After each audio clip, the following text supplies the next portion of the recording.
Gerard Brett in my regiment was in my commando, 12th Commando, and he'd written a book on the Byzantine age or Byzantine architecture or something. Lance Corporal Potts had been a don at either Oxford or Cambridge.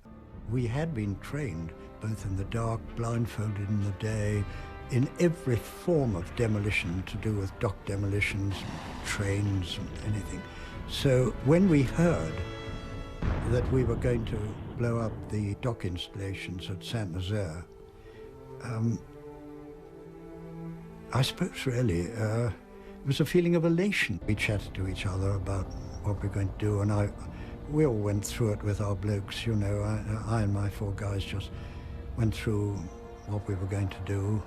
I certainly thought to myself, my God, I hope I'm not going to show fear in front of my men if I'm frightened. We'd go across sandbanks a couple of times and dragged a bit going over.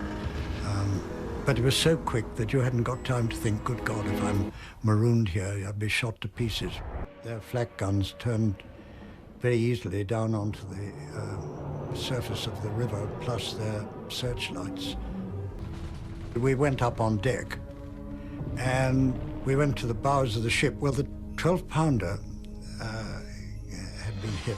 There were a lot of dead bodies lying around the place, a lot of blood on the deck, and there was a hole in the deck.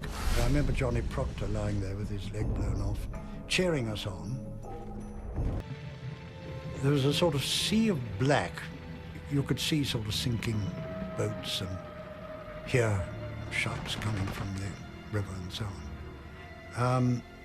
And then very quickly, the colonel said, right, we'll fight our way out of the town, and we suddenly heard all this shouting outside, and then the door burst open, and there were Germans standing there with their coal scuttle helmets and their weapons, looking terribly tense. Frankly, if I'd been there, I'd have chucked a couple of hand grenades down and finished us off, but they didn't. And the colonel, who had his pipe in his mouth, just sort of walked up the steps and said, well, we've done what we came to do, you know, that's that.